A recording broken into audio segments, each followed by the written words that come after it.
let's make a raised cup stitch. To make this stitch, I recommend, if you haven't done it before, that you use a larger size thread, a Eleganza number 3 pearl cotton or a number 5 is really helpful when you're first learning how to do the stitch because you can see it much easier. So I'm going to do it in a number 3, and you're going to need a tapestry needle. I've got a tapestry needle here threaded, so we're going to use a size 20, and I'm going to move these out of the way, and we're going to start the stitch. Now, I use the Creative Stitching stitch book for all of my embroidery. I find it very helpful, and I learned to do the raised cup stitch from Sue Spargo, and she gave me some really good tips. So I highly recommend that you get a copy of Creative Stitching. I have it on my website. You will use it all the time, especially if you're doing wool applique. So to make the raised cup stitch, I'm going to first make a triangle. And remember, the bigger the thread, the bigger the triangle, but it doesn't need to be huge, but just remember that. So I'm going to make this triangle here. And go here. And up here.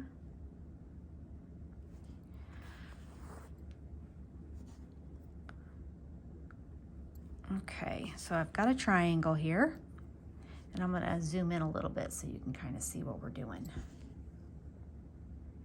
There we go.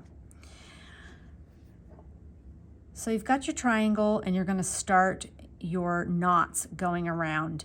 Now, what I like to do is I like to remember where my starting point is, and just for the sake of demonstration, I'm going to just put a little blue dot so I remember where I've started, and this is water soluble, so it'll come off later. So we're going to come to the front in that corner there, inside. So we're going to come up, and we're going to take our first little knot. We're going to make 2 knots here, 2 knots here, and 2 knots here. And to do that, I kind of like to work with my needle kind of pointing outward, and I'm going to work in a clockwise manner. So the first knot I'm going to take is going to be underneath, and you want to use your tapestry needle so you're not going to be catching any of those threads. And you're going to do a wrap. Now the wrap is important. You're going to wrap counterclockwise or front to back. I usually refer front to back because if you wrap it the wrong direction, you'll know that you've done the stitch wrong. So if you're not sure what's clockwise and counterclockwise, if you just pivot your needle up to the top like this, okay, front to back is front to back, counterclockwise, okay, front to back.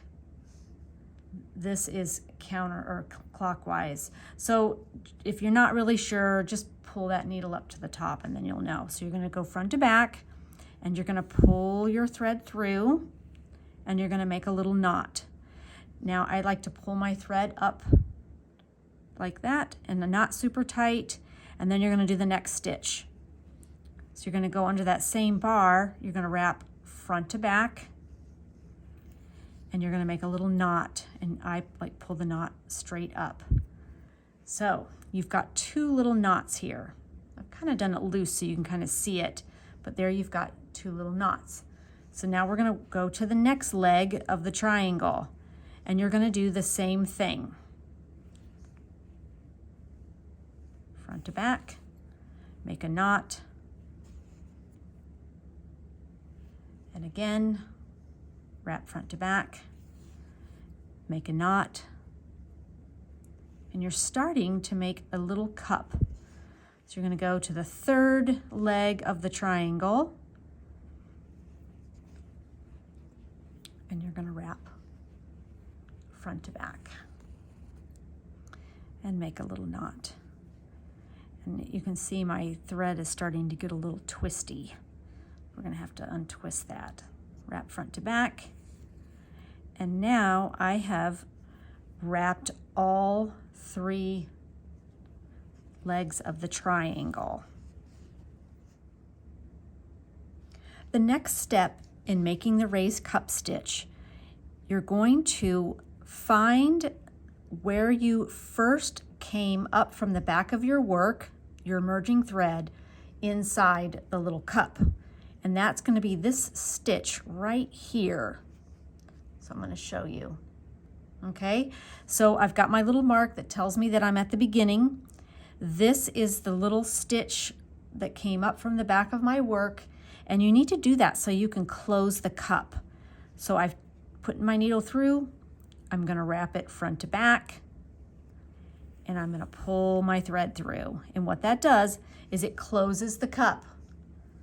Now this thread is big enough that you could almost finish this off.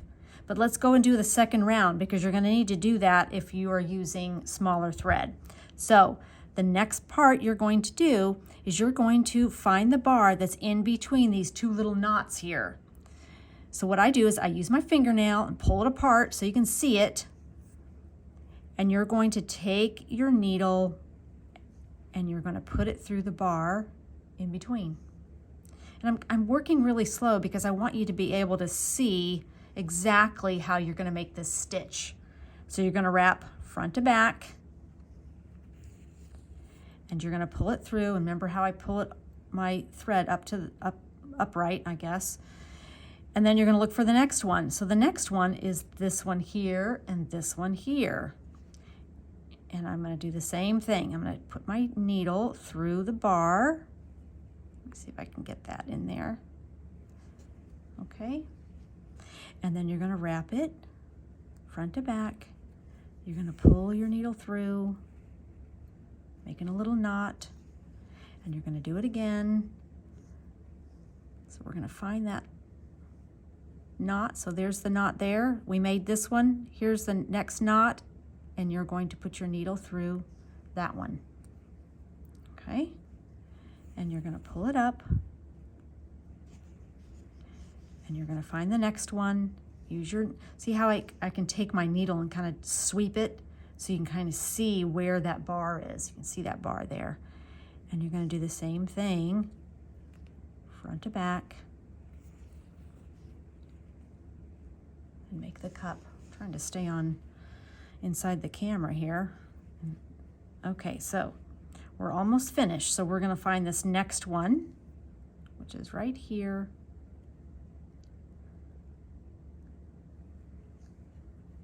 Okay.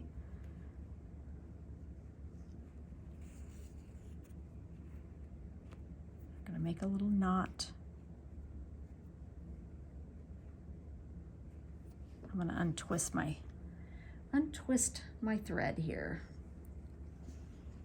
Okay. So I've made that little knot, and I'm going to do the last one, which is right here.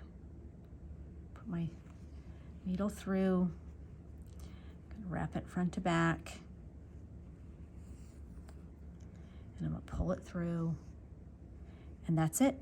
So to finish it off, you're going to go and take your needle to the back of your work, and you're going to pull your thread through, but don't pull it too tight. You don't want to distort your pretty cup. You're just going to pull it nice and taut. Now you've made a raised cup. So you can see the reason why I want you to practice with bigger thread. It's easier to see, but also when you start doing like a size 8 pearl cotton, it's going to be a little bit more difficult to see, but you can kind of see this pretty little cup that we've made. I hope that you enjoyed this tutorial. If you have any questions, please leave a comment below, subscribe to my channel.